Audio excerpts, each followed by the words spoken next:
Matt Frei on LBC. Listen on your smart speaker now. Just say, play LBC. Well, it's that time of the morning where we can speak to Simon Marks in Washington, LBC's correspondent. Good morning, Simon. Morning, Matt. I have to say, Ian Bremmer, who lives in New York, got up half an hour before you, so, you know, he set the standards very high, I'm afraid. Oh, I'm sorry to be so tardy no more on this particular Saturday. 7:45 for you. Exactly.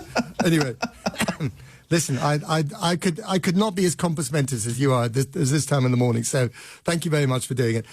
Okay, let's start with this extraordinary post that took 12 hours of festering on the internet before it was taken down by the White House, in which Michelle and Barack Obama were depicted in a simian form, to the music of the Lion King.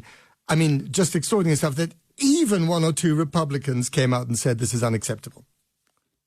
Well, some very significant Republicans came out. I mean, interestingly, Senator Tim Scott of South Carolina, the only African-American Republican senator, who said this is the most racist thing I've seen coming out of the White House, which I thought was interesting phrasing. Yeah. He didn't say, this is the only racist thing I've seen coming out of the White House. Yeah. The most, right? Look, I mean, this is astonishing. I mean, I think it's important to look at this in a couple of different ways.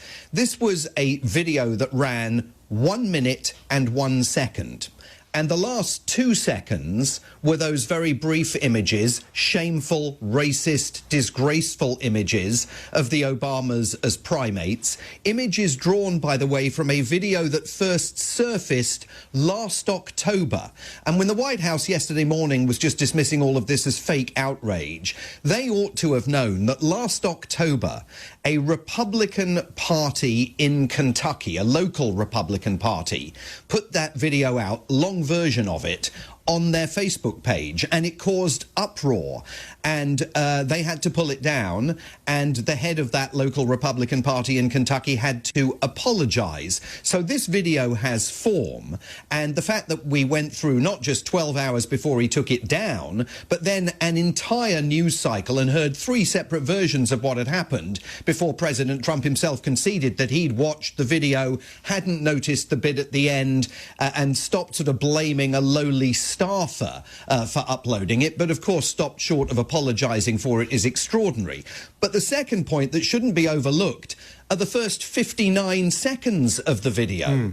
Because they're all about Trump's obsession with trying to prove that the 2020 election was rigged, that he won it, not Joe Biden. It was some ludicrous academic effort to kind of persuade people that Joe Biden actually lost in 2020. So everything about this was shameful. I mean, the fact that in 2026 he's still trying to litigate the 2020 election is an incredible window into what he's up to and his nefarious plans to rig the midterm elections later this year, or at least reject the outcome of them if Republicans lose.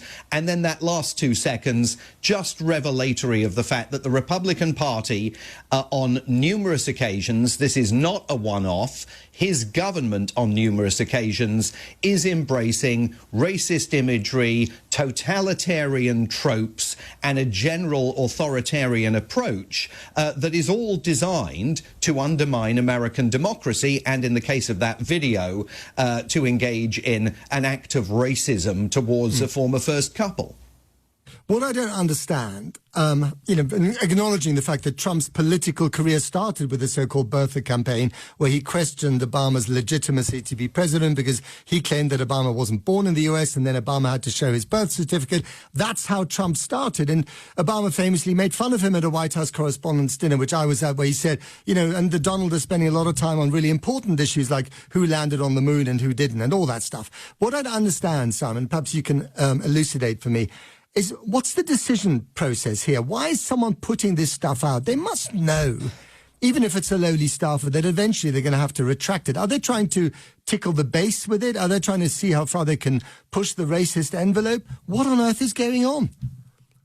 Well, there's 2 ways of looking at this, right? The charitable way of looking at this is nobody glimpsed the last 2 seconds of that video. They saw the first part of it.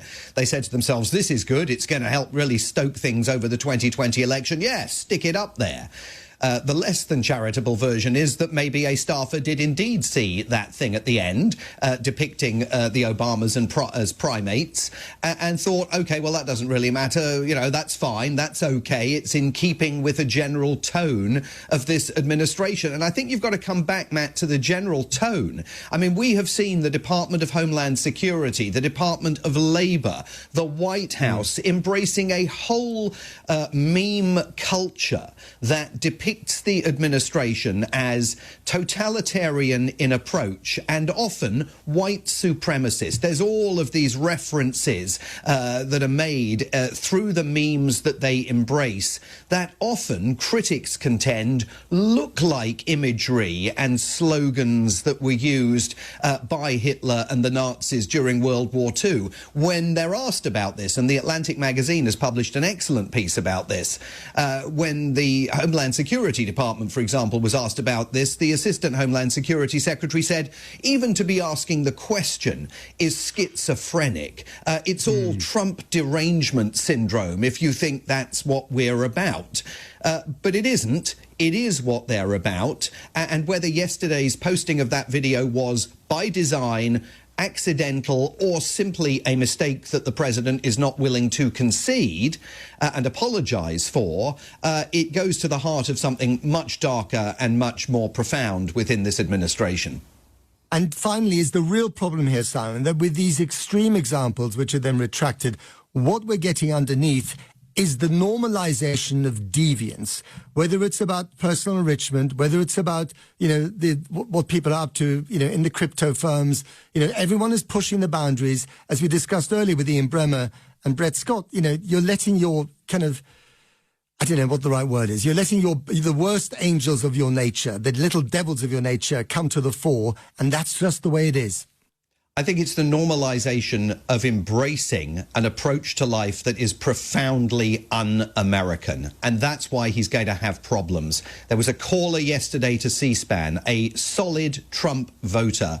He was sick to his stomach over it because this is not who we are as Americans. And that's the departure that Trump and the people around him are making. Simon Marks, on that note, thank you very much indeed, as ever.